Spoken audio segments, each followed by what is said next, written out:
It's 6:01 on Tuesday, February 21st, 2021, and I hereby call this regularly scheduled meeting of the City Council to order. Could you please bow your heads? Let us pray for the recovery of our neighbors in Louisiana. May He send His blessings in abundance to aid their recovery. Let us pray for the families that have lost loved ones because of the pandemic. May He place His hand upon them and bring them comfort. Let us pray for all of us gathered here tonight, that He may guide us to make decisions based on the best interest of all the residents of Diamondhead. Let us pray for our community. Let us pray for our country, our state, our nation. In the name of the Father, the Son, and the Holy Spirit, we ask for this and for all unspoken prayers. Amen. Amen. Please stand for the Pledge of Allegiance. I pledge allegiance to the flag of the United States of America and to the republic for which it stands, one nation, under God, indivisible, with liberty and justice for all. City Clerk, Ms. Jeannie Klein. Mayor DeFrio. Here. Councilmember Finley. Here. Councilmember Morian. Here. Councilmember Shepherd. Here. Councilmember Clark. Here. Councilmember Marr. Here. Could I get a motion to move to adjust or confirm the agenda? So move. You want to move to amend? I'm sorry. That's okay. I move to amend consent agenda item 16A. Okay, so we have a motion to move agenda and add under consent agenda item 16A, and the motion will read, it's item 2021-316, a motion to amend commercial lease agreements with Purcell Company, Inc., Harbor House POA, and its members, the Silver Slipper and the Harbor House POA, and its members, Diamondhead Real Estate LLC, allowing the serving or selling of light wine and beer on the property in conjunction with city-sponsored events. Motion made by Councilman Shepherd. Could I get a second? Second. Second made by Councilman Clark. All in favor? Aye. Moving on to the presentation agenda. We have quite a crowd here today from Crew of Diamondhead. So I'm going to ask the King if he would please come up.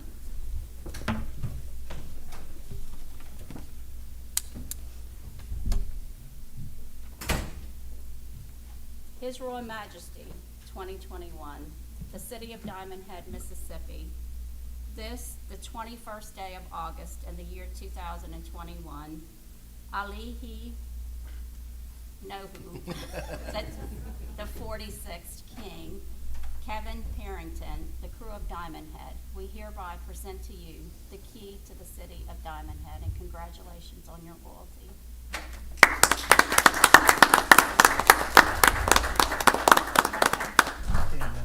Thank you, Madam Mayor. Thank you. Thank you. Appreciate your suggestion. Thank you. And if y'all don't mind, we'll do a couple of photos, one with the King, and then one we're gonna ask the crew to come up, if y'all don't mind, and get a photo with the council.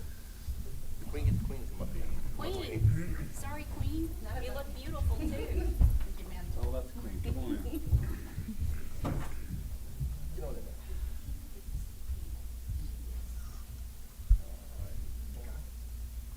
Well, that's a crew right there. All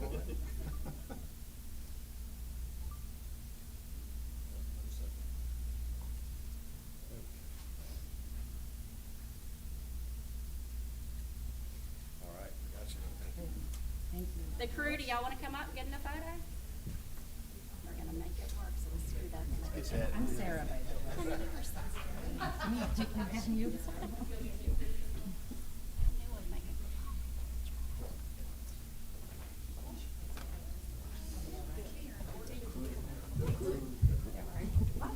Come on, get us tight in with this. You can. That's it. Tighten up. That's what. I'll get the back. Leave the back here. Or can come this way. Lots of blue, I think. Give me some time. Come on in. Ready? Everybody in? Good. Get everybody in? All right, now. Suck it in there, bro. Suck it out. Thank you. Congratulations. Congratulations.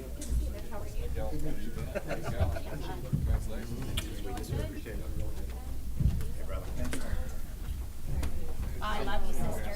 Honey, I tried to say it. Thank you, guys.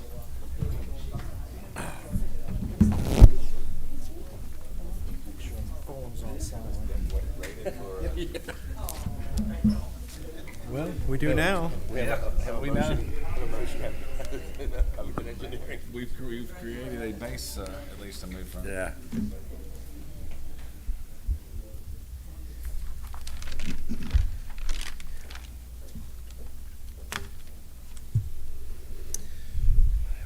And thank you to the crew at Diamondhead for always making such a wonderful time in Diamondhead. We all greatly appreciate the parade. Excellent event.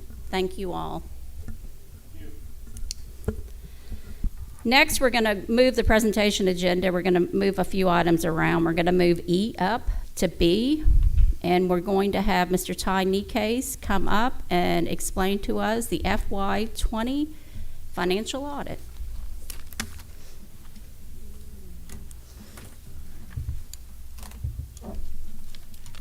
All right, thank you. Test, can you hear me? Thank you very much. Congratulations to the new council members. This is my first time attending a meeting since your election, so congratulations. We're very happy to have you here. So my presentation tonight is about your FY20 audit that ended on September 30, 2020. And basically, I'm just going to kind of give you this is going to be kind of a lightning fast presentation, because I could sit here and talk to you an hour about this and bore you to death. But I'm going to try to do it in about 10 or 15 minutes. But basically, the point is I'm going to kind of give you a quick overview of your finances for the fiscal year, and just kind of give you a couple of recommendations, heads up, things along that line, of what we discovered while we were doing the audit. So, if you have the audit in front of you, I'm going to actually start on page 5. So page 5 is basically the main report. It's the audit report basically that says, hey, are these statements good, or are these statements kind of not reliable, or are they bad?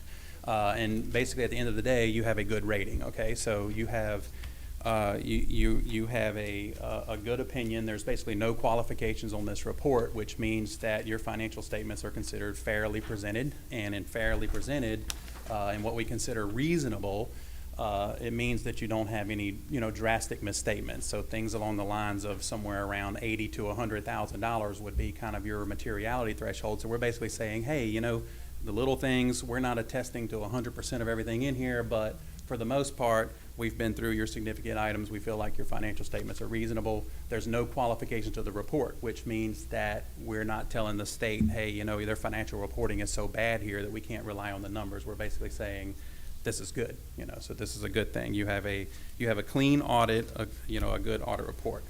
So I'm gonna jump over to page 8. This is kind of where I'm gonna spend most of my time on 8, 9, 10, this discussion and analysis section here, because really this summarizes the whole audit. So this is kind of, if you're reading anything, this is kind of the highlights, basically, version of the audit. So just kind of starting on page 8, it says that your assets exceed your liability by $64 million. That's very common in government. Of course, you guys are constantly investing in your infrastructure. Infrastructure is worth a lot of money, and then you depreciate it slowly over time. So 20 to 50 years, this stuff depreciates, and then you're continually improving to it. So it's a good thing. I don't know that there's a such thing as a government having a negative equity, but if it did, it would be very bad. So, but you guys are, of course, in very good shape as far as fund balance is concerned. Your property tax, we did want to note that your property tax receivable did drop for the year. So if you guys recall, there was a millage decrease. So the millage decrease, you're going to see that drop in these financial statements.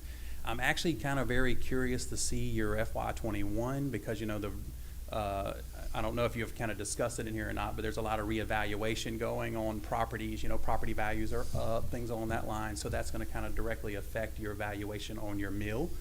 So the drop down to the 29 or 29 and a half mills, or what that you're on right now.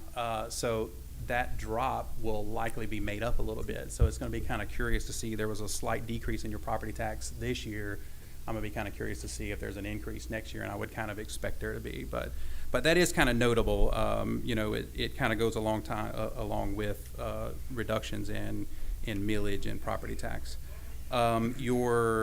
Your general revenues, you know, amount to about 79%. I mean, that's not really a huge deal. Basically, it just means that 79% of your revenues come from taxation and sales tax, you know, property tax, things along that line. Your asset valuation decreased for the year because of a year worth of depreciation. You have a significant amount of depreciation that hits your books every year, but like I said, you kind of offset that. You tend to offset that by reinvesting in your infrastructure, paving roads, you know, building bridges and all that good stuff. Your outstanding debt, you had debt reduction for the year. There is a subsequent event note in this audit that talks about a new debt issuance, but for this particular fiscal year, you did have debt reduction by paying down your debt, which is a good thing. And then we thought it would also be notable to show in here a significant increase in your accounts payable, and I'll show you why that's kind of notable here in a little while, because it kind of went hand in hand with what you were doing on your budget. We just didn't quite make it into the fiscal year, which is why it's hitting you as accounts payable instead of actually cash outflows. So we'll talk about that here in a second. So I'm going to jump over to page 10.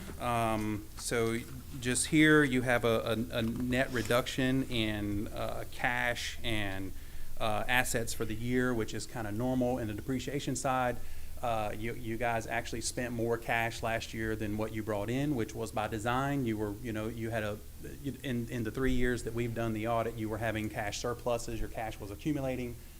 You guys committed to, hey, let's do some improvements, some paving, some drainage, and all that good stuff, and it paid off. You were spending down your cash a little bit and putting some improvements into your infrastructure. So that was a good thing. Page 11, you can see your total revenues are actually up for the year. Most of it is coming through the service side of things, so licensing and permits and things along that line are kind of up. Whereas on the flip side, your property tax is actually down a little bit, but all in all, you actually didn't, revenue-wise, you didn't actually have a reduction across the board in total revenue. So that was also very interesting to see. And then, like I was just saying, you spent a lot more money on the general government side of things, drainage and improvements and all that. So you can kind of see that on these expenses here. You're up $600,000+ in the general government side of things, and then you're up, you're down actually a little bit on the public safety and public works and all that good stuff, but you committed your money basically over to the general government side. Let's see, over on page 12, just a couple of the things that I wanted to note over here. You can kind of see some of your budget versus, you guys actually did a really good budget. So what you approved, typically it's very common for you to do budget adjustments, if things kind of come in, especially you in a year where you had a millage change.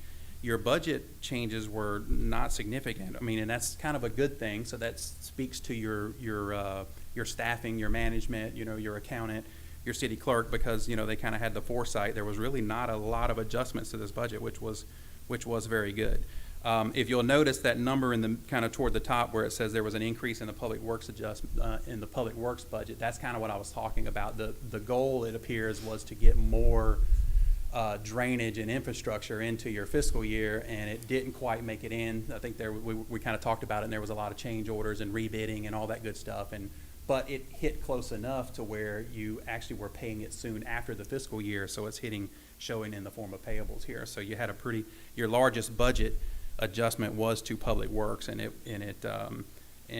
you basically spent the money is what happened. So that was interesting to see. And then in the economic factors section here, we kind of put a little note about, with COVID kind of hitting, of course, COVID is an economic factor for every government in the country. But so what was interesting is that you would expect to see maybe some decreases in spending and things along that line. You were kind of worried about the sales tax side. But what we've seen, and it holds true for you guys as well, is on the sales tax, when the stimulus money hit, it just kind of went through the roof. So y'all's sales tax actually was up drastically compared to what it was the year before, and the spending was just kind of crazy. So it was kind of interesting because we were initially thinking, hey, you know what, we're going to have to kind of worry about this here, worry about sales tax reductions, all that kind of stuff, and it didn't hold to be true. So it's going to be kind of interesting to see what happens in your next fiscal year audit. I'm going to, and if y'all have any questions, y'all just throw them out there at me at any time, so I can recover from it. So you just throw whatever you got at me. I'm going to fly through the rest of this because there's really no point in me kind of explaining these financial statements to you. They're really boring, to be honest with you. So, but it's, for the most part, the interesting stuff is kind of what I've already talked about. But I will jump. I'm going to kind of jump toward the back to page 37, just so you can kind of get a little glimpse of your budget versus actual for the year, and you can also kind of see in there your budget amendments that you did for public works and that spending that you had there for your drainage improvement and all that. But so you can kind of see toward the top, like I'm talking about on your revenue side, there's not a lot of variance between your budgeted revenues and your actual revenues. So that's really good. That's a sign of you know, really good monitoring, really good management of your budget. And then if you kind of go down toward the expense side, that's where the variances start. But like I've said multiple times now, it really all has to do with trying to get in those toward the end of the year improvements and having to pull those in as payables instead of them actually hitting in your fund statements here. So that's your budget versus actual. A couple of things that I do need to point out to you that we noted during the audit. I'm going to jump to page 48.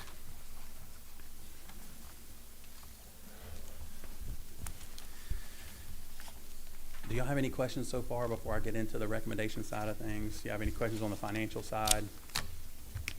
Okay, so You so we- didn't, reviewing our financials, I mean, in your expert opinion, the city's very sound and we're doing good, and Oh, we yeah. are. Yeah, no doubt, no doubt. You have money to spend. I mean, that's kind of, honestly, I thought briefly about, you know, for the new council members, kind of bringing in the history of all the things that we've kind of been through in the last few years, because it's quite a many. I mean, but you can go, the paperwork's here, you can go read it. And that was actually one of the areas of focus. I mean, because having, you know, government, the intent of government is not to have surplus funds. It's not to just continually add money to your bank, you know. And, you know, in the beginning, that was kind of one of the things we kind of preached on is, hey, look, you know, you've had a surplus every year, you know, that we've been here, and or before we were here, you had a surplus our first year, you had a surplus our second year. You've got to put a plan in place. You know, you don't just continue to have a surplus without a tax adjustment or an improvement plan. Most governments would maximize that surplus through capital improvement plans, and you did. So you know, I mean, in my opinion, financially, you guys are doing very well. I mean, you passed your budget, you've managed your budget, you were within budget, so you really kind of can't ask for more. Any other questions before I get to this part? Okay, so on page 48, one of the things that we did note, and the three recommendations we have here are in three different areas. I apologize about that, but that's the way the AICPA makes us do it. But so the first thing on page 48 is a statutory noncompliance issue. It's not kind of cut and dry, I'll be honest with you. So basically the way that the law works is when you are spending money, all right, if you have leftover money at the end of a fiscal year and say you don't have a docket and you can't spend it, but you spend it the first week of the following month, say in October after the end of your fiscal year, the state statute allows you, if the intent was that you wanted to spend that money in the fiscal year, like this fiscal year, for example, you can do that as long as you do it within 30 days. Well, in January 2021, the council actually approved a fund transfer to take place and backdated it to FY 2020, which is kind of a no-no. So basically, in theory, once you conclude your books in that 30-day period, you don't want to adjust them. In the governmental accounting world, when you send money from one fund to another, it is the equivalent of one fund having an expense and the other fund having a revenue. Okay, so just be mindful of that when you are doing your reporting, when you're making your resolutions, when you're, approving your transfers. If it is not in the fiscal year that you're dealing with, it's better for you to date that for the fiscal year that you're adopting it, okay? So in January 2021, you want to adopt, if you're adopting funds to move around or be dispersed or whatever it needs to be for that fiscal year 2021. So that's thing number one. Thing number two, if you look on page 51, this has actually been mitigated already. So this is a carryover finding. So what we did a couple of years ago when we did an inventory of your assets, we noted that there was a significant amount of assets that were in the bottom level that, things like PA systems, and I mean, it was actually things of significant or decent value. Now, we didn't know value-wise if you would deem it material or not, because you just kind of couldn't guess at it looking at it because it was a massive room full of stuff. So, but what it meant was that stuff basically came from when this building was purchased, all right? And when you purchase a building or when an entity donates something to you, you have to bring it into your financial statement. So if you get a PA system, you look at that PA system and you say, okay, this thing's worth $1,000, you have to bring that $1,000 in your financials, okay? Well, those items were missing from your financials, and they've always been missing from your financials. So in reality, your financials are slightly misstated. Is it material? No, probably absolutely not. But it needs to be in there. So the deficiency, it does pass into your financial statements, and and then you have an internal control issue there because when it came into the building or when it was accepted, it should have been valued, spread on the minutes, and pulled into the financial statements, which never happened. I mean, and this has been, I don't know, 10 years or something like that. But unfortunately, it's been carrying that long, and it's been on site that long. And I always reference this every time that I have this discussion.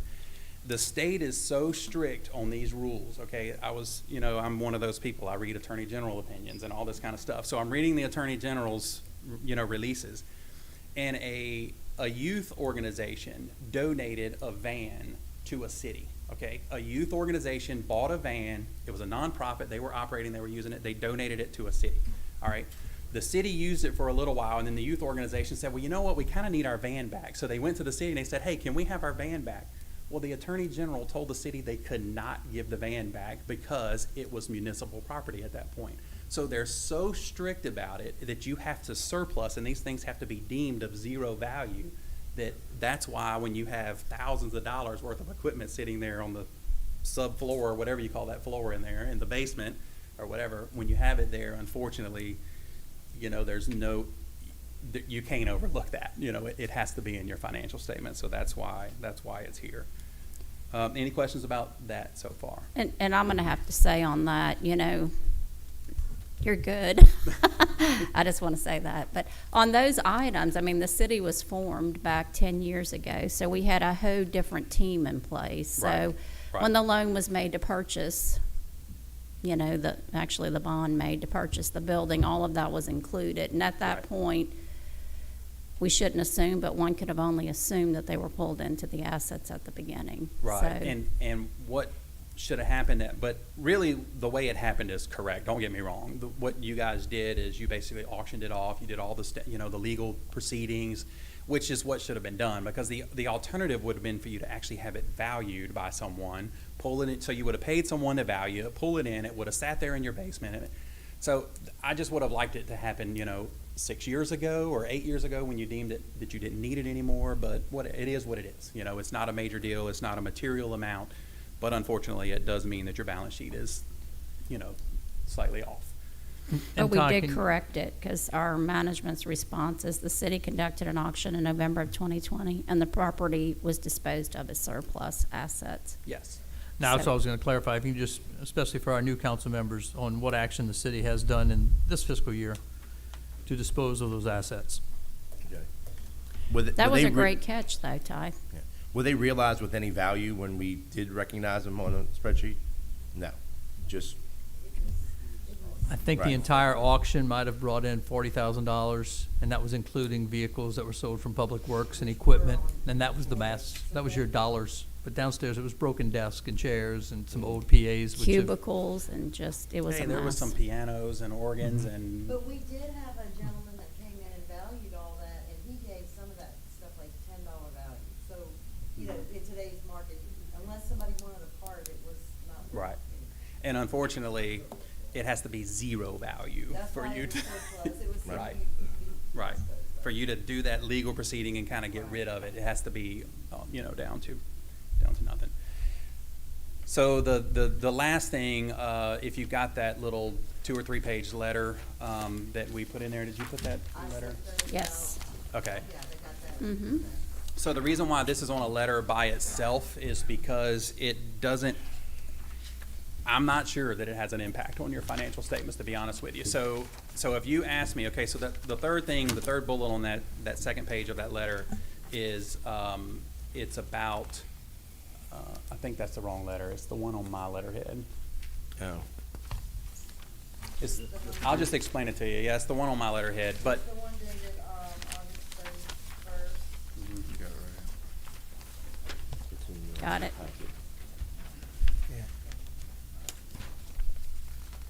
So there's a third bullet point on the second page, and what it's talking about is your fines receivable. So your fines receivable, so just FYI, because this is actually a problem for all governments. So basically what happens is people go to court, they get fined, and then they ignore it, all right? And nothing happens. So what happens is, over time, these fines turn into millions and millions of dollars. So just to kind of give you a heads up, working with your judge, you might want to actually start being mindful of this, because your fines receivable is actually already pretty significant for a young city. There is counties and cities that we deal with where these receivables are hitting $8, $9, and $10 million, okay, of people that have been fined and just don't pay their fine, okay? So, judges have ways of doing this, issuing warrants, whatever, making them do stuff, that kind of thing. But what I'm pointing out to you is, so what we do on your fines receivable is, we don't recognize in your books that, hey, you're gonna collect $300,000 in receivables, because it's not reality. That's just not the way the fines work these days. So in reality, if you find, say, $20,000 worth in a year, in all likelihood, you're gonna be lucky out of $20,000 to collect somewhere around $12,000, all right, in your fines. So what we have to do in the audit is we look at your fines and we age them, and we determine, okay, what is it that the city is likely going to collect? Well, historically, we kind of valued it somewhere around the 15,000 range. 20,000 is what we thought you were going to collect over the next year of your previous and old fines, okay? Well, this year when we were kind of analyzing the data, what we noticed is that the balance of your fines for your old stuff, the stuff you're likely never going to collect, was for some reason decreasing, all right? So we got with the comptroller, we looked at the system, and we can't find anything wrong with the reporting, but there's really no explanation in your fines receivable decreasing, because we're not seeing it offset with an increase in your income. So if you collected, say, hypothetically, $50,000, because it was around that amount, if you collected $50,000 worth of fines and it decreased from the prior year, your fines income should have been up that much to kind of offset it, and we're just not seeing that. And we're not seeing it in your software, so we're not 100% sure of what's going on. So I got with the crew. They're going to look into this. They're going to have to kind of report back to you on it. Because something is there, but it's just not prevalent. It's just not really noticeable, technically, of what's happening, because the significant drops in your balances was your 4 to 5 years. So when we're taking, this year, what is 6 years old was last year was your 5-year-old. So we're comparing those apples to apples and trying to come up with an explanation for it. And it just didn't hit us. But is your fines receivable correct compared to what your accounting system is reporting to us? Yes, it is. We pulled the reports out. What it's reporting, your fines receivable, what we're valuing it, is good. But it just doesn't make sense that the total balance of your fines decreased in your older stuff. So something's kind of going on there, and it needs to be researched. And unfortunately, we're going to have to get with your accounting vendors, get them to pull the raw data, go into it, see if there's some scripting or programming in there that's dropping it off or something to that effect, which is what I think eventually it's gonna wind up being, that there's some program glitch that is dropping that balance or writing them off automatically, because not all states, not all municipalities, not all counties, see, this is a nationwide program that you have, but not all states work the same. You know, not all of them require, like the state of Mississippi does, for you to carry these balances forever. So I'm thinking it's gonna be something built into the software, So but you're thinking it's something like, we know accounts payable, and not, I'm just gonna say, let's use a water sewer district. You know, they don't always collect their accounts payable. The city doesn't really have accounts payable. Ours is receivable. fine, so accounts receivable. Mhm. So we know that the accounts receivable balance at the end of the year may be 230,000, and then we look at probably 15% uncollectible, and the software may be clicking 15% on the 230 balance on accounts receivable and allocating that. I think to- I think it's aging it out, to be honest That's what with I'm you. thinking, Yeah, too. so Okay. the city, you know, is what, almost 10 years old, so I'm thinking that at some point the software is just completely aging it out. It's not determining the write-off. The allowance is somewhere around, it's sad, like I didn't realize I could go to court and get fined and not pay my fine, but it's like 40% of people that don't pay their fines, you know? So the number is significant, but I think the only thing I can kind of figure out is, so the write-off number is significant, your allowance number is significant. So you're always gonna have that large balance there, and what you actually see on your financials is always gonna be a much smaller amount because of the realization that 40% of people or 45% don't pay their fines. But the only thing that I could come up with is it has to be aging out. And I think the aging is probably gonna be somewhere around year 7 or year 8. Which is why I think it's becoming so noticeable now, because in the beginning, the fines were not as significant as what they are now. Right. And I think they're starting to drop off, and then it's starting to become noticeable. Can a city or municipality hire a collection agency to increase the rate of return? Yes, sir. I don't want to get off on a slippery slope here, but what is the statute of limitations on fines? Well, they're not, in Mississippi, they don't roll off. There's no statute of limitations on it, but there's a So couple. you could be there's- 98 years old and got them when you're 20. I mean, and there's a couple 78 issues. years later. Yeah, there's a couple issues. One, is, as the captain just said, do we put people in jail any longer and you don't. And a lot of cities have faced this. There was a consent decree that the city of Biloxi had to get into recently. You cannot put people in jail simply because they cannot pay their fines. Debtor's And prison. the Well, it's word- contempt of court. The word is out, and so that there's ways, but contempt of court, it doesn't get your fine paid. You But it issue gets your them another picture in the fine. picture in the paper. But And I know we looked at, and you were looking at, is, public service. If you don't have the funding, and I know you said it's difficult to get them here to do public service. We have plenty of work. We have There's- plenty of work in the city there- that folks can help work on. I mean, I could name 50 things right now. If you don't Yeah. have the money, we can help. Well, and those folks, look, you can, I could bring Miss Lisa here and she can talk to you about it. I mean, those folks don't show up either. And again, you issue an arrest warrant for contempt of court, that issue, and it's not a failure to pay issue, it's a contempt of court issue. But at one point, you bring them in, you say, hey, you gonna go do this? And they say, yeah, and then you never see them again. So another thing that's come up, and this may be the point Jeannie is going. One of the things we've got to calculate, when somebody does appeal a case, that judgment, and we've kind of corrected this in the court department, that once it's appealed, so for example, you get convicted of a DUI and you appeal it, that judgment is no longer valid. Whether the appeal if the appeal gets upheld at county court level and it comes back, it gets reinstated. But so one of the things is some of those have rolled off because once you appeal, it's a trial de novo. You're no longer guilty. Well, Another that could thing be a is that- large impact. Yeah, and another thing is that the state does have a way now that they just enacted about 2 years ago, so that when we report these, the state can withhold tax refunds to folks, and we found that I think it's collected a little bit.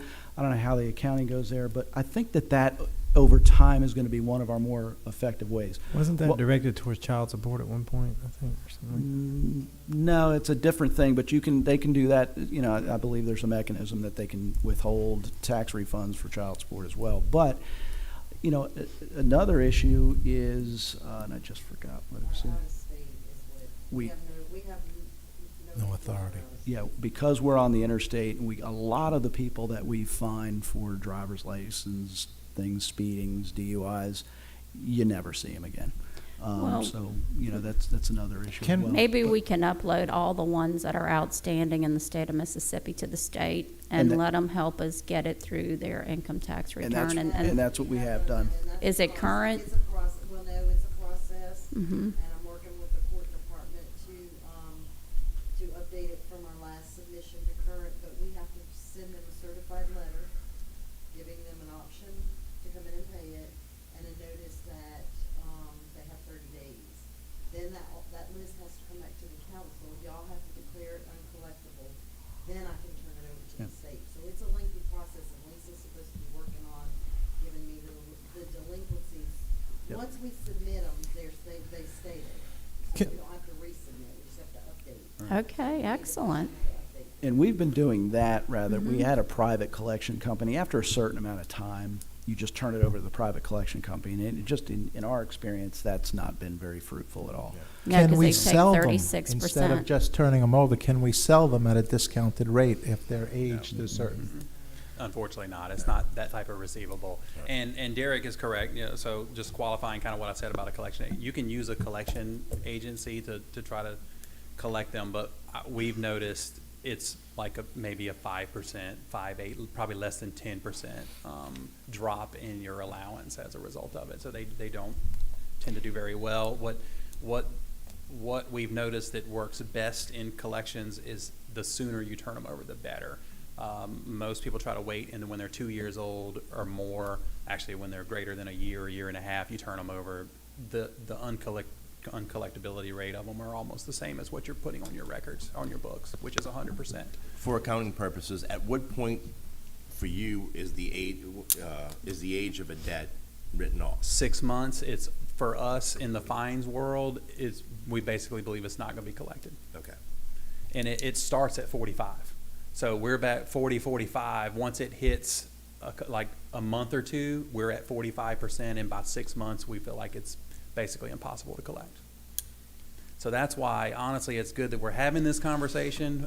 It's really hard to, I mean, there's not much you can do to mitigate the situation, but if you don't do anything about it, you need to be mindful of it, because you're gonna see this number grow and grow and grow and grow. So working with your judge and, you know, with your prosecutor and working with, you know, on different programs to try to collect it, you wanna start doing it now, and it needs to be a permanent program in the city, because if not, it will get out of hand. I think And we're gonna work on it. Yeah, I believe This is on serious. the tax side, you know, I do prevent too. people from getting their tax refunds. I think that's the best way to.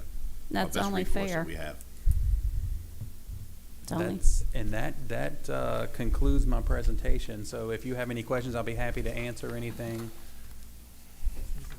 So, you know, so just FYI, this is the final year of our 3-year contract with you. You know, I appreciate you guys very much. So, you know, we're riding off in the sunset and all that good stuff. And if you need anything, you know, you let us know. Ty, I just want to say Thank on you, Ty. behalf of the city, the past 3 years, you've done a remarkable and outstanding job, and I know you've worked with the staff, and we can't thank you enough. And I've never seen you do an audit where you didn't have findings, so I know you really investigate and go above and beyond. I do my best. Thank you. You do. I've worked with several. You're one of the best, so thank you very much. All right. Y'all let me know if y'all need anything. Thank you, Ty. Thank you.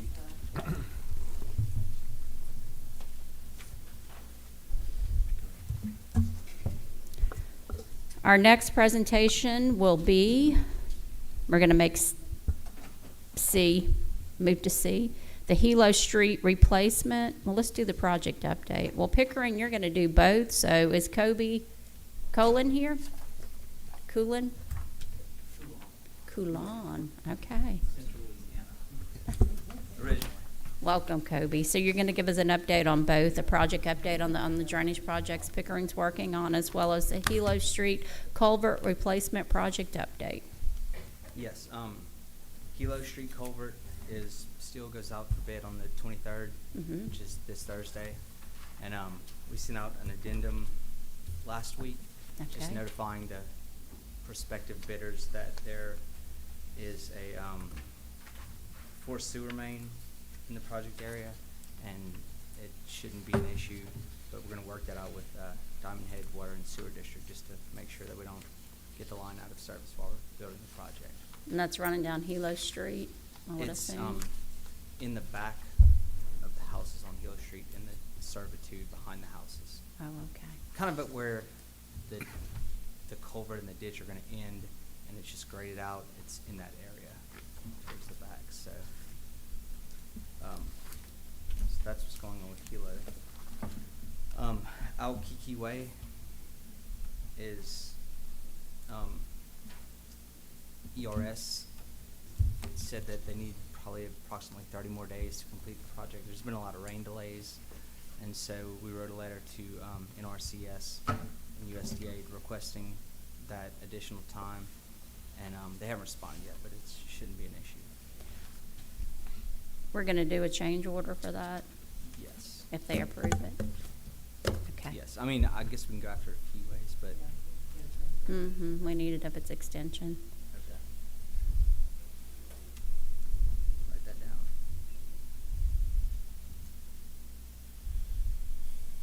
Okay.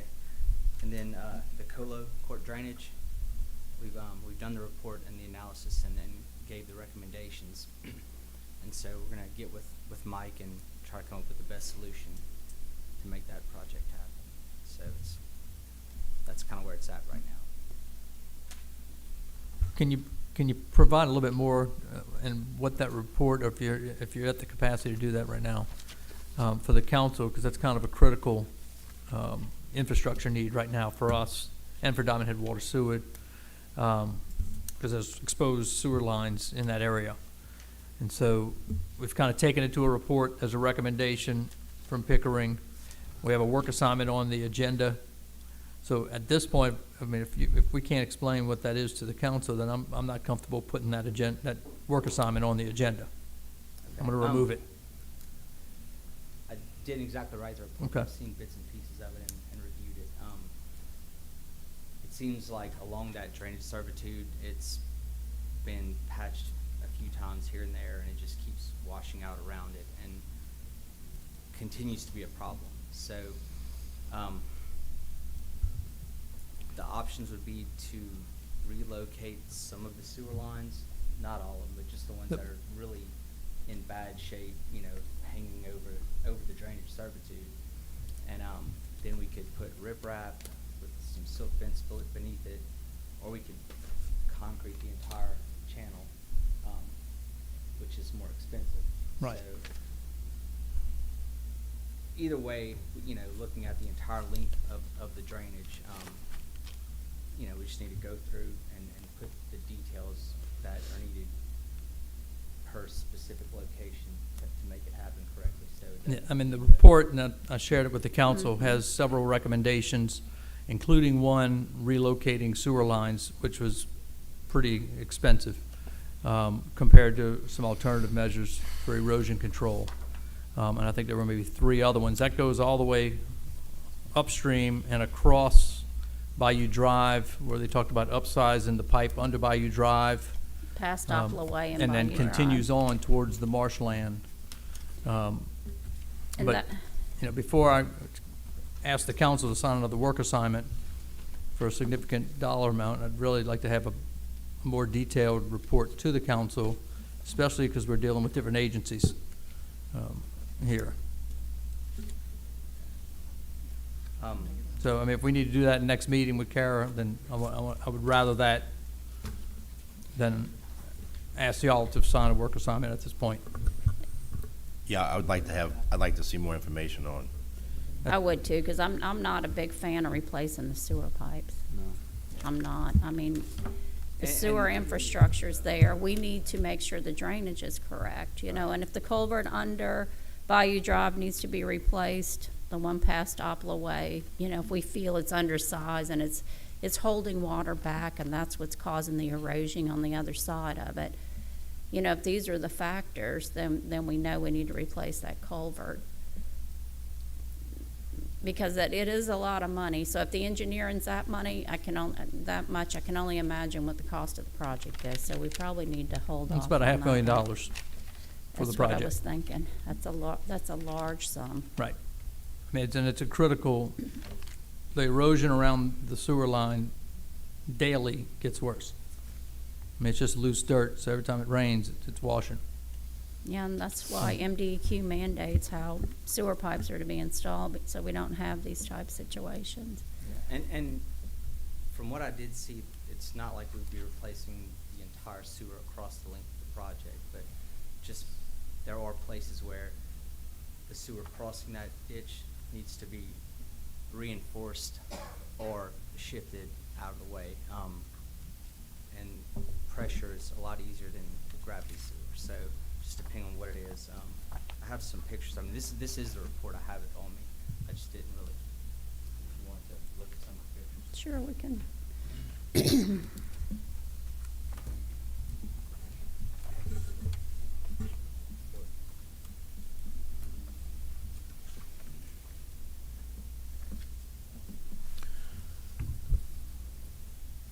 And like I said, you know, the riprap and the erosion control silt fence underneath it would be a lot cheaper option than to pave the entire ditch, so, Is that a permanent fix? it is. I mean, if we plan it like that and you anchor what's gonna possibly wash away, and it's just as good as the concrete, you know, concrete cracks, the silt fence And we does were the talking job about, for sure. and I we were mean, talking about riprap with a minimum size. Right, And and that then- was, it wasn't just like throwing some just pebbles out there and. Yeah, we're not just throwing stone in a hole and until it washes out on the side of it. I mean, we're gonna be compacting and putting in a specific type of fill, covering it with that silt blanket. Then I'd like to see it more thoroughly Mhm. next council meeting with the options and the details, rather than just kind of hurriedly look through this at the moment. Yeah, that's totally understandable. Yeah. And Kobe, only because we've already spent, you know, we had emergency repairs. It was called emergency repairs, and it was, I want to say 32,000. So we've already got a lot invested in this. I mean, we started now, we've got engineering at 48 and project estimate 500,000. We've got to study this. It's a lot of money. And we have, you know, we've got Comey Street, Iona, I got Kaliki, Aiki. We've got a lot of drainage projects in the works right now, and we've got limited funding, so we need to make sure that we have prioritized and scope of work of what we need to ensure that no residents get flooded from drainage improvements that we need to make. Right. And I know all this that's rains not and even, open, that's you not know, your problem. these days. But, yeah, no, it's, we definitely want to give you the best product that fits what we need to get done, so, like I said, I was gonna discuss it a little more with Mike and just come up with the best solution, and we can present that next council meeting. That'd be fine, Thank you. so. Any more questions to the right? Any questions to the left? Well, Hilo Street, y'all gonna coincide that with water and sewer? They're putting their new lines and stuff in? Yes, we're gonna, I mean, we're gonna talk with them about the existing line and any of that work. It's all gonna be coordinated. That is a new line, isn't it?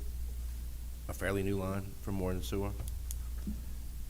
Water and Sewer has a water project in this area, and Pickering has been in communication with Seymour Engineering, which represents the Water Sewer District, Right. to coordinate. We're opening bids Thursday for the Hilo Street project.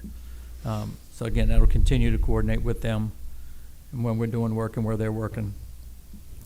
And we're excited to get the Hilo Street project done because we have got that culvert, I don't know how long it had been collapsed or corroded. You know, that was one given to us by the POA, but it's been a while.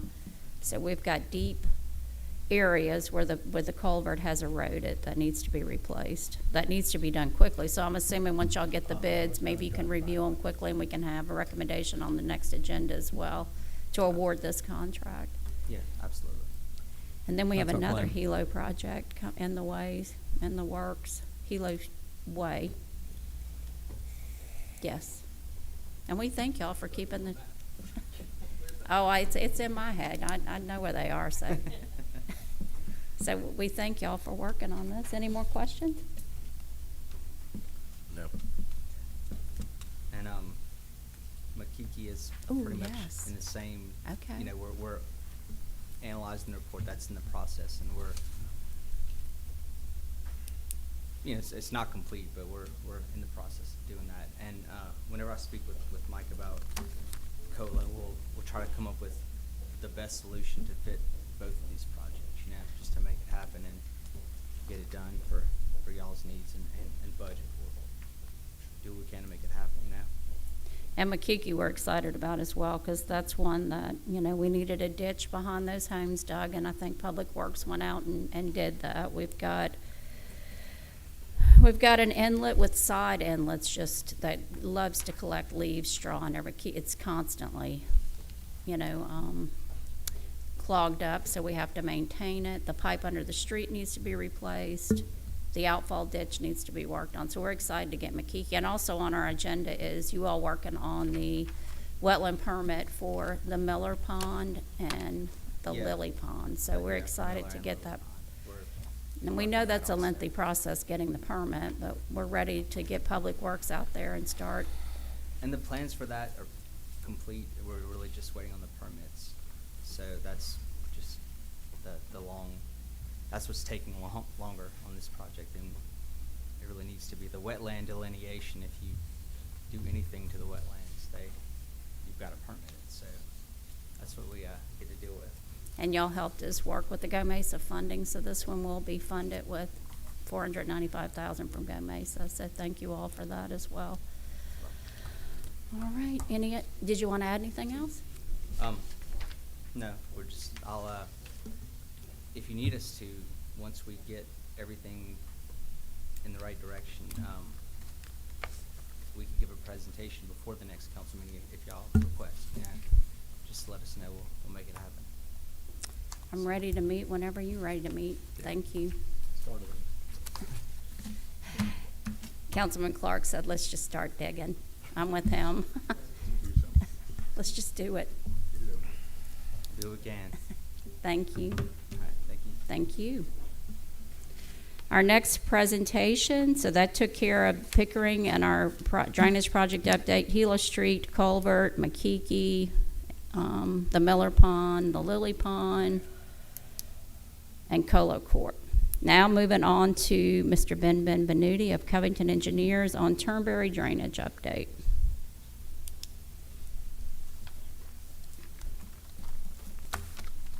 Mayor, Council, thank you for having me. So I'm here today, happy to present our preliminary findings on Turnberry Phase 2, the drainage study, and get some feedback from you all. As you're aware, Phase 1 lowered the weir elevation and dredged out the pond. I think it's cargo number 4 is the hole. Yeah. Phase 2, the primary focus of Phase 2 was to look at a 25-acre parcel upstream of Turnberry Way, where we have drainage issues at Turnberry Way and also downstream at Turnberry Drive. So we identified 3 alternatives, and I'm going to give you those to look at. We have. You have them? I have a copy, he Yeah. does not. I'm going to give, while we're handing this out, a big thank you to our city manager, Mr. Michael Russo, for he worked really hard to get where we are today on being able to purchase that 25.71 acres. So thank you, Mike, for all you did to make this happen, because we sure Thank you. need it.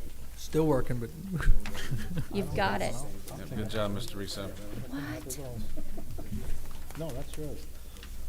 I'll take option 3. Thanks, Sheriff. I'll take option 3.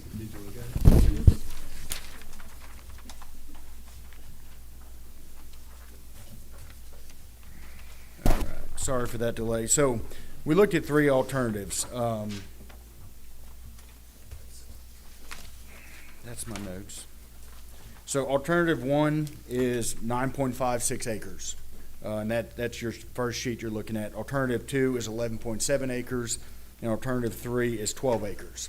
Again, we looked at elevations and size, and we tried to use the existing topography as best as possible to minimize cost and wetland impacts. So the 9.5 acres on alternative 1 is a 28-foot levee, which is essentially setting your grade elevation on that site and excavating out your pond for storage. Option 2 is moving to 30 feet.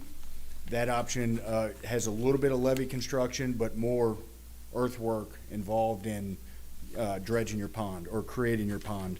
And then alternative 3 is setting the elevation at 32 feet, and this was the maximum we could do without berming the entire site, right? Again, we want to minimize, so you'll see on alternative 3, in the blue area, that would be the pond, the wet area of the pond during a rain event.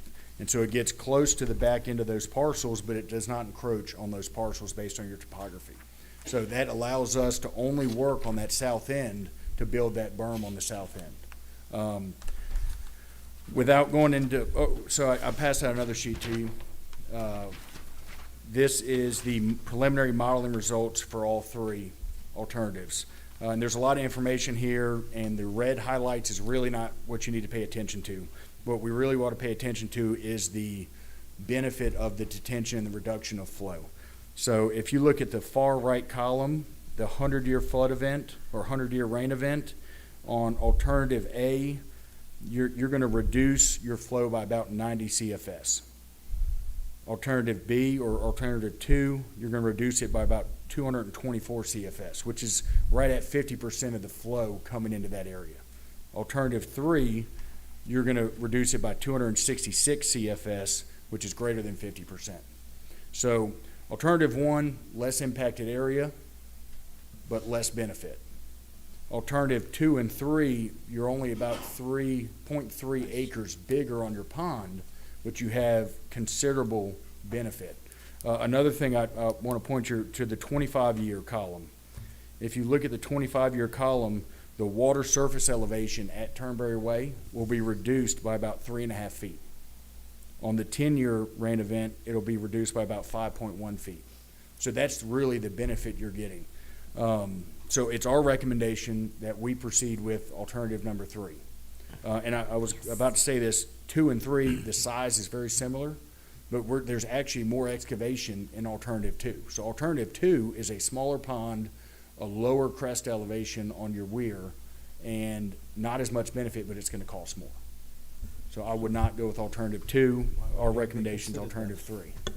And I was, Why would you even present it if it's Well, not as efficient and costs It's more? all because about cost. we can't, you don't know these until you run the model. I got you. Right? And so we're looking at 3 alternatives to run that model and give you the best product. And so that, maybe I'm giving you more information than you want, but we'd recommend alternative 3. no, we want to see it Yeah. because, specifically, we want to look at the impacts on the residents that currently live on Turnberry and Crooked Stick, because this impacts both Right. of them. And I'm sure they're very thankful that we're being able to purchase the 25 acres to be able to keep it as a green area, which this is very exciting. We will clear the area for the pond, but the 3 different scenarios gives us also an idea of where it's situated, on how much we can hold in specific areas, or what we need to do with the contours to make it work.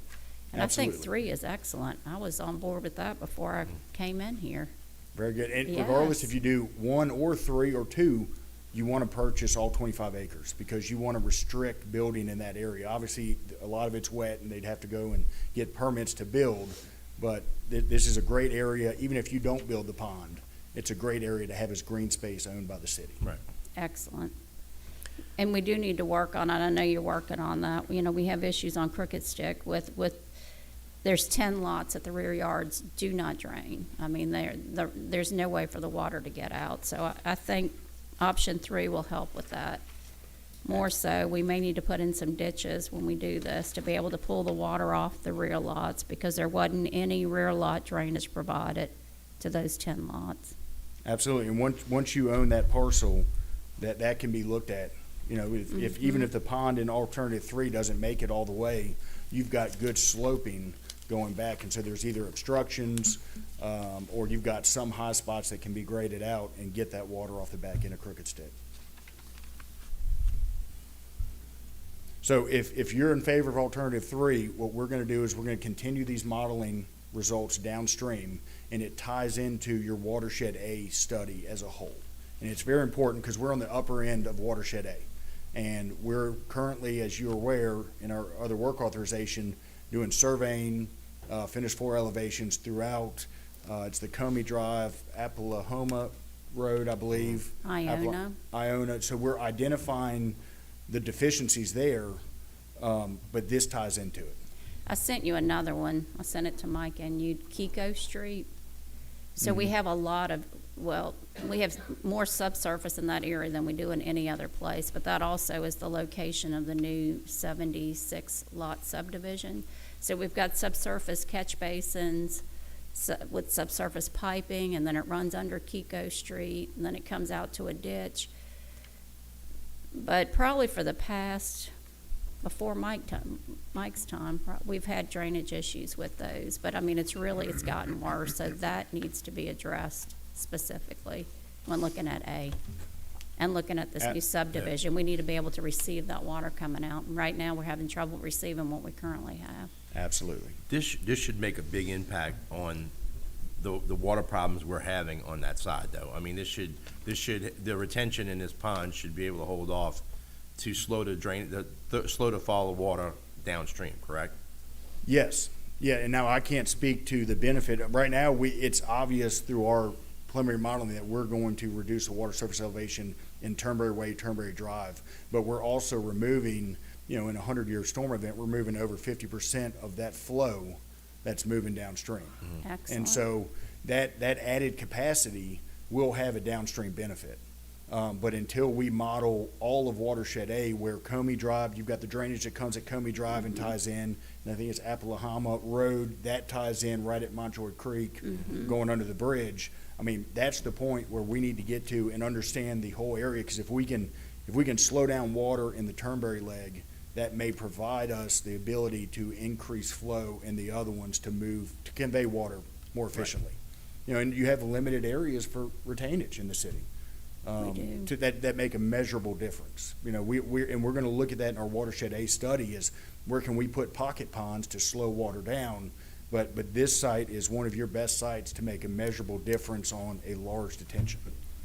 But I would say we want to make sure we're studying Watershed A too before we go build this pond. I think we ought to definitely support the city manager in purchasing this property and moving forward in the design phase on Turnberry, the pond we're discussing now. But at the next council meeting, I'm going to work with Mr. Riso, is bring in phase 2 of Watershed A study. That way we'll have all the survey complete, we'll have the delineations of the sub-watersheds complete, and we'll be ready to move into the modeling phase. And so I'll bring that to you at your next council meeting for you to review and take action, which will get us started, and that'll help us identify what the true benefits are downstream of this Turnberry project and how that affects Comey and the other areas. That's excellent. Can I ask you a question that, while you're studying all of Basin A and you're studying how it's going to be doing and all like that, can in your studies, can you tell us how much, like, having X amount of trees per acre would be versus having it cleared out, in terms of how that would affect the flow downstream altogether? Like, if you have an acre of land that has 50 trees on it versus an acre of land that has no trees on it, that's got to affect the water output coming through these. It does, and I don't have that, but that's taking into account your runoff or coefficients in the modeling process. But I can pull that information and bring that at the next meeting. Okay, thank you. Any more questions to my left? Any questions to my right? I need to add one thing, because Kaliki, Aiki, and this is Councilman Finley's area, and I know we've talked about Kaliki, Aiki till we're in Amoka, and I live on them. yes, Councilman place. Marr's very familiar A with place. those streets, because he lives on one of them, and I'm not going to say which, but Aiki, Kaliki, Amoka, that area we've had specific drainage problems, but we need to start at Diamondhead Drive North, and there's an outfall ditch that runs under North, and all of this heads to Kaliki and Aiki, and it heads to Aiki between a new home that was just built and an existing residential home. Those 3 pipes that are under an easement, are not able to accept the water, so we can see that. So the drainage pipe under Diamondhead Drive North needs to be looked at. The 3 outfall pipes that are running between those 2 properties need to be looked at. And then we've seen, and on Amoka, I know the city manager's seen, the water doesn't get out one of the outfall pipes on Amoka, it is blocked there, and that's where we have, I've seen it, you've seen it, we've seen it very deep. And we've preliminarily looked at that, and we'll include that in the next work authorization. But it's gonna be a challenging area. Very challenging. Good luck, and we thank you for Thank you. fixing it. Absolutely.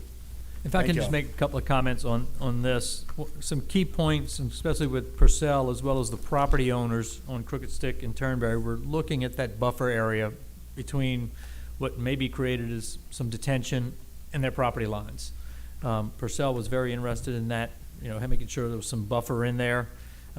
In alternative 3, it appears that maybe 2 parcels are less than probably ideal, or a little closer than the rest. But I think this modeling that they've done here really addresses that and provides that buffer.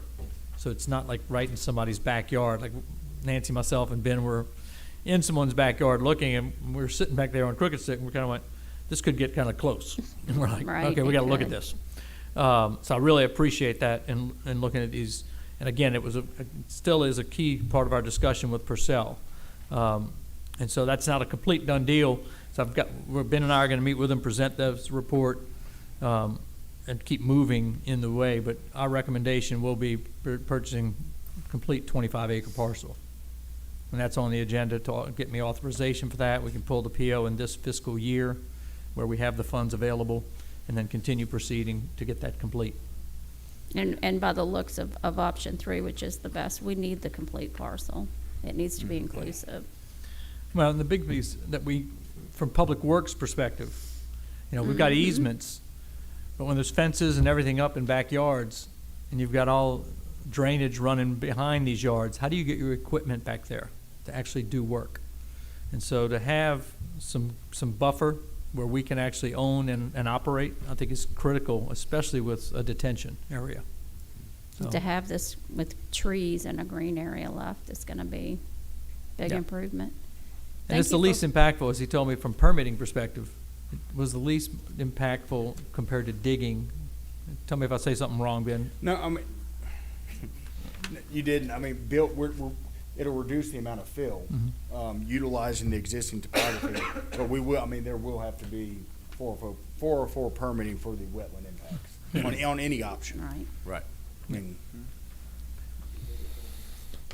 but it'll be sediment removal instead of filling in some cases. The last piece has been referred to is I am talking to him about having work assignments on our next agenda, which will be the new fiscal year, for the next phase of Subbasin A, which we kind of got one started based on the funds we had available in this fiscal year, and then kind of kick into the next fiscal year. So that I intend to have that next agenda, as well as, if everybody's good with alternative 3, the work assignment for moving that project forward to a design phase. I think we are collectively. Okay. So the first phase of Basin A was for the survey work. That's right. So we're moving on now to putting in the survey data, and That's right. We're building the model right now in anticipation of this work authorization being approved at your Okay. next meeting. And so we're inputting the shape files that you provided, Mayor. Those are very helpful. Taking our cross sections, with the weather, the surveyor still has a few finished floor elevations and a few ditch cross sections that we want him to go get, but that should be done by our next meeting. excellent. Okay. That's pretty quick. Well, thank you. Thank Mr. y'all. Benvenuti. Thank you. And I'm going to put somebody on the spot here, but I see Ross Dan had walked in. Do y'all mind coming up and give us an update on the debris? Tetra Tech. Because we're all excited. Tetra Tech. I mean Tetra Tech. I'm sorry. I've been pronouncing some Hawaiian We wish names it was tonight. Ross Dan. I was Sorry. impressed with the street names, not getting tongue-tied. So can you give us an update on the debris? Because I will. we're Yes, ma'am. excited. Yes, ma'am. So we kicked off the project starting yesterday. So it was very slow, but we did get into town. The truck showed up yesterday morning. We got the truck certified, which is of course the first step in our process.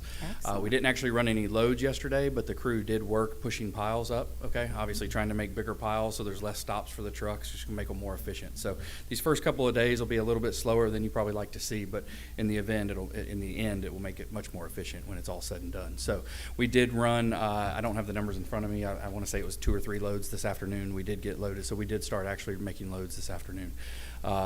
Working with Mr. Riso, we've decided to start with vegetation first, running to the landfill. So we'll make a complete pass of every street. We're going to be verifying that every street gets hit at least once, making that veg pass, and then we will circle back with the C&D pass after that to make sure that everybody gets hit at least once. So.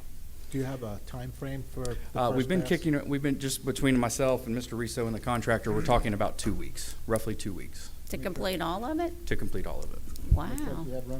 It's just one right this minute. So they're going to see how it goes. They're going to, the Ashbrit is the contractor that we're working with. We're going to see how these first couple of days go. We'll see how many loads we're getting, how much yardage we're actually.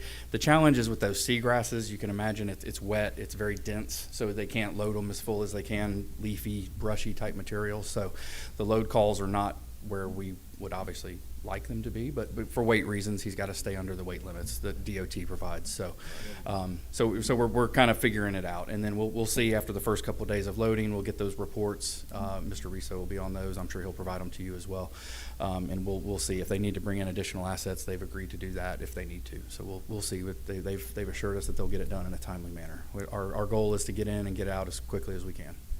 Do you have a route planned already? We don't. I know that we started on the south side. It's really up to Ashbrit more than it is me, but we did start on the south side of I-10 yesterday. So they have said that that's where they're going to start. Once they complete the vegetation down there on the south side, they will move to the north side. Any questions to my left? Any questions to my right? Are we going to be able to have where y'all had where we could log in?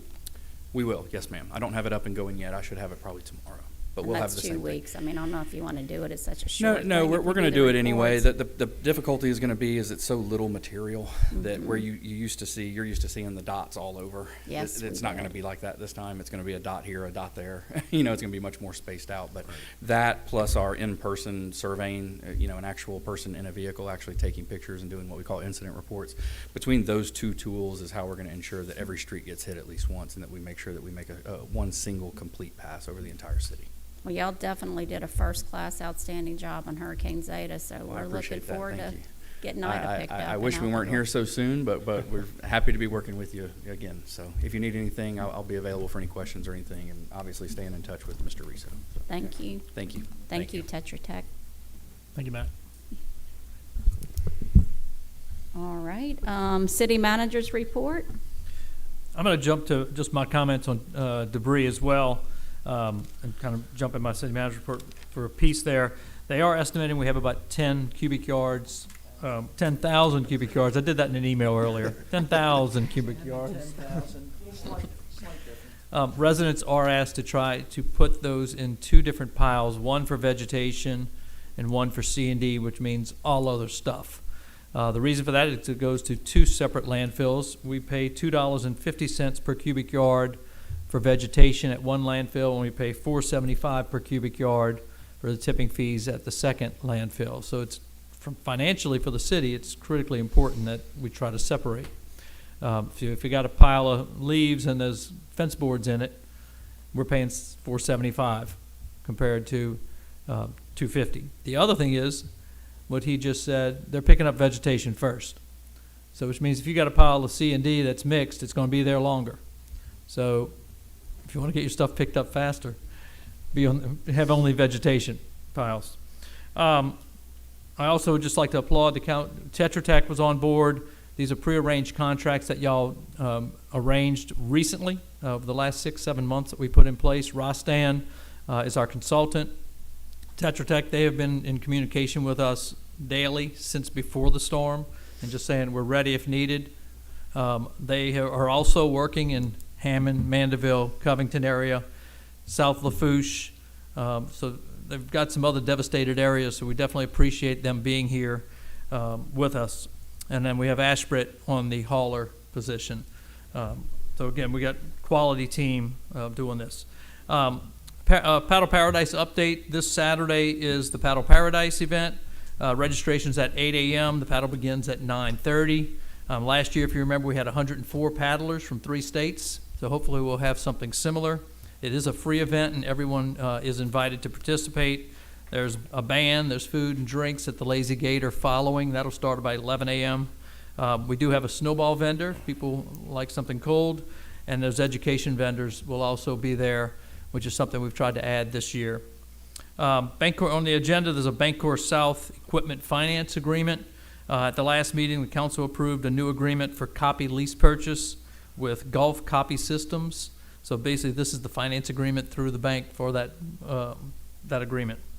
On the agenda, there's an agreement with NG Consulting. I'm asking for council authorization to sign an agreement with that firm for marketing and small business liaison services. Natalie Guess is the principal. She will work with us to create a Diamondhead Main Street Association and distribute a quarterly printed newsletter to our residents. That was all part of our budget and discussing over the summer. Part of that is just keeping our residents more informed on the things we're doing, especially with drainage. And it was also part of the comprehensive plan to start a Main Street program. Also on the agenda is authorization to submit a Main Street program application. That is called a network community application. It's basically the beginner set compared to going full-blown. So we need to get that application basically sent up to them. They meet, their board meets next month, and they will review that, and we have to be approved by their board. And then they help us hopefully grow to a full-blown Main Street program. There's a work assignment on for Pickering, which talks about the permitting phase of the 2 detention ponds that we referenced a little while ago. So we need to move that so we can get those permits submitted. I think it's $5,000 per pond for delineation and permitting. On the agenda, there's an item for ratifying the new contracts or existing contracts. This is something the new council has to do with all existing contracts. That list was provided as part of the agenda. Next Site has completing their 3-year term with the city, and we're not recommending an extension on that at this time. UniFirst provides uniforms for public works, including laundry services. In meeting with their staff, we have about 4 out of 17 people actually using the laundry service that we get billed for weekly for every employee. And so we're recommending that we do not extend that contract, and we go ahead and buy the uniforms and have them launder it themselves, which they're doing currently. There's a purchase of land on Turnberry, which again we just finished with Covington. That's for $30,000, which is the highest appraised value of 2 appraisals that we did complete on that parcel, and that'll be used for detention. There was comment on, or an agenda item added for an amendment to the commercial lease agreement. So about a year ago or so, we leased the property on the south side off of Airport where we have the festival.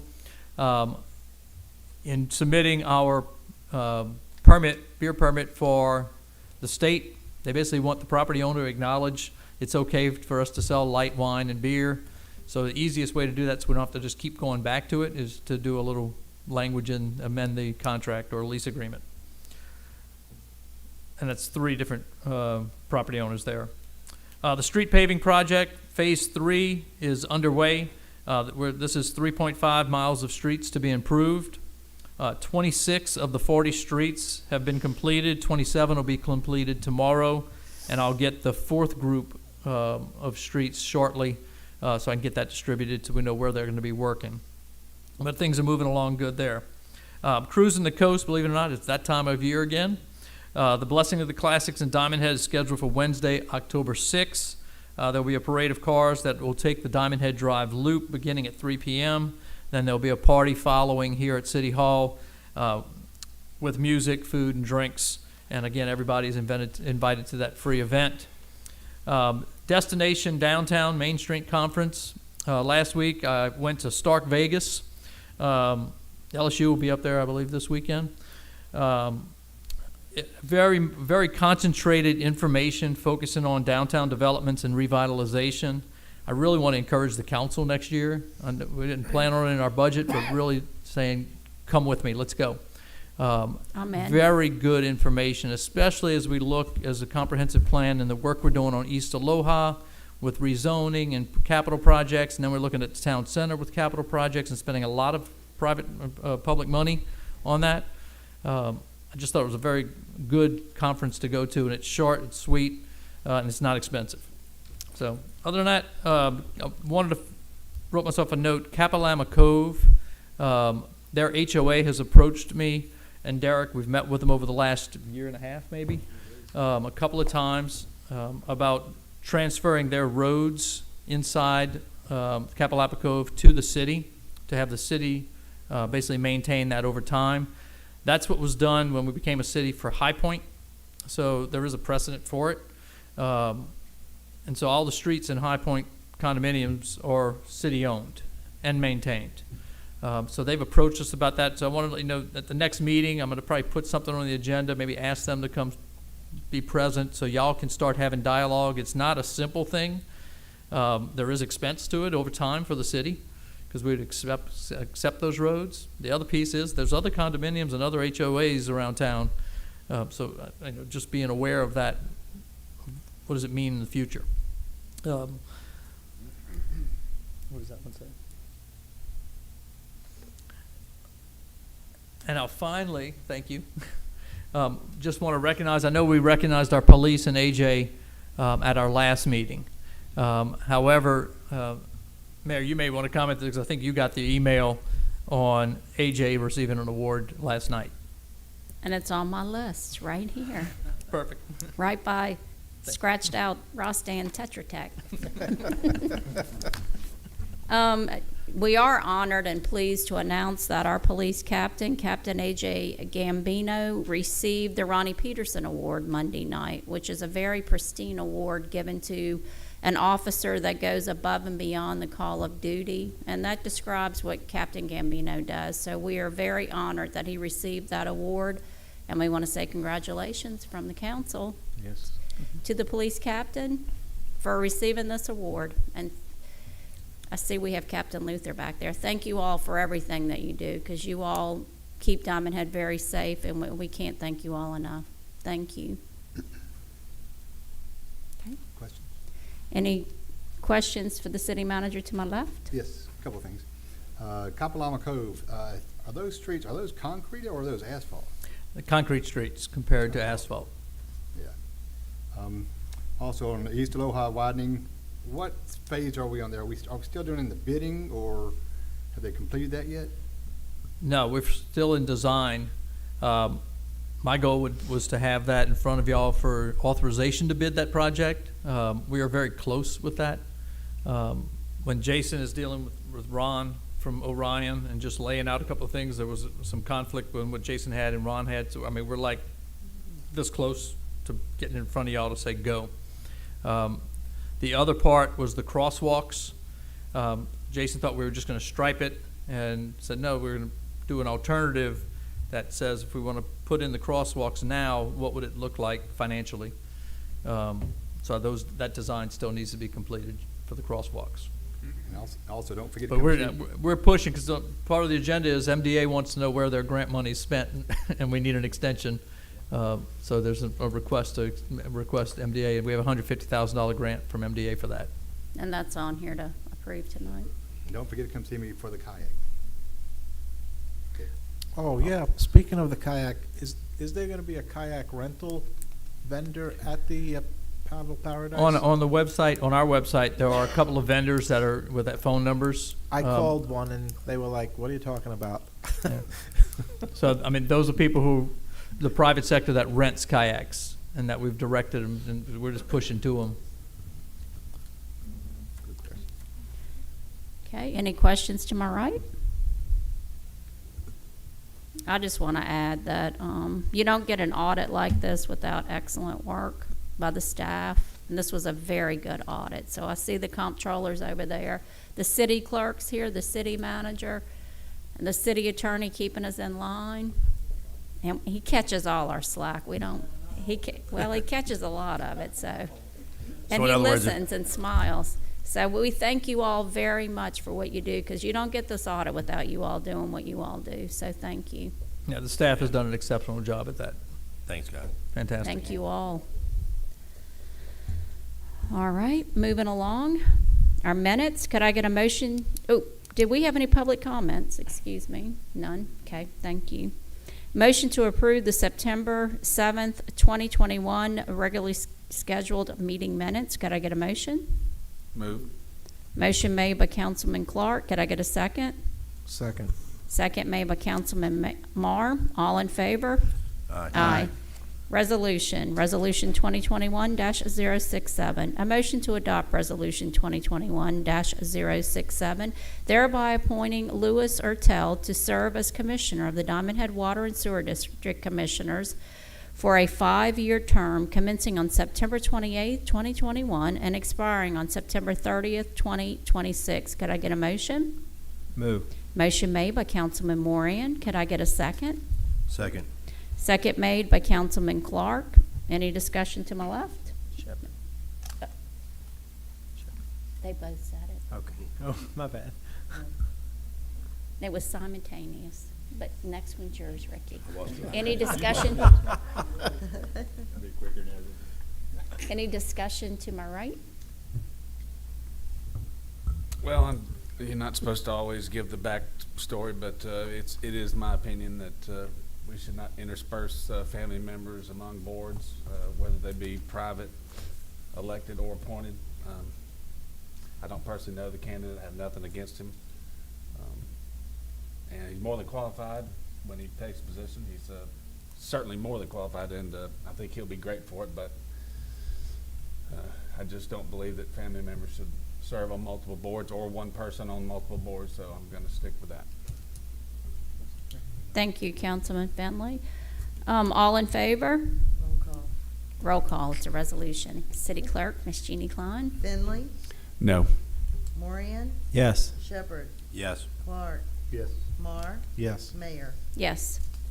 Resolution 2021-036, motion to adopt Resolution 2021-068, thereby authorizing and approving execution of the equipment lease purchase agreement with Bancor Equipment Finance, a division of Bancor South Bank, for the purpose of lease purchasing copiers and for other related matters. Could I get a motion?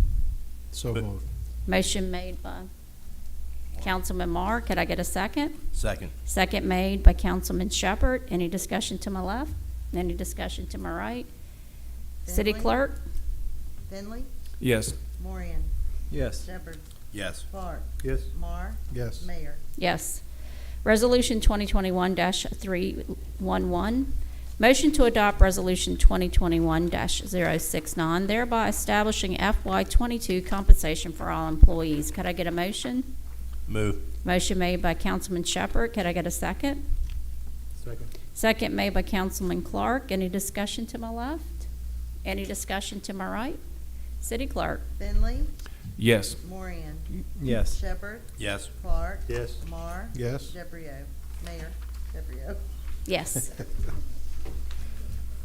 Could I get a motion to approve consent agenda items 5 through 14, excluding 15, and adding 16A, and I'm going to read 16A again. So we removed 15. The motion is to remove 15 consent agenda, add 16A, and 16A was a motion to amend the commercial lease agreements with Purcell Company Inc., Harbor House POA, and its members, Silver Slipper and Harbor House POA, and its members, Diamondhead Real Estate LLC, allowing the serving or selling of light wine and beer for the on the property in conjunction with city-sponsored events. Could I get a motion to move?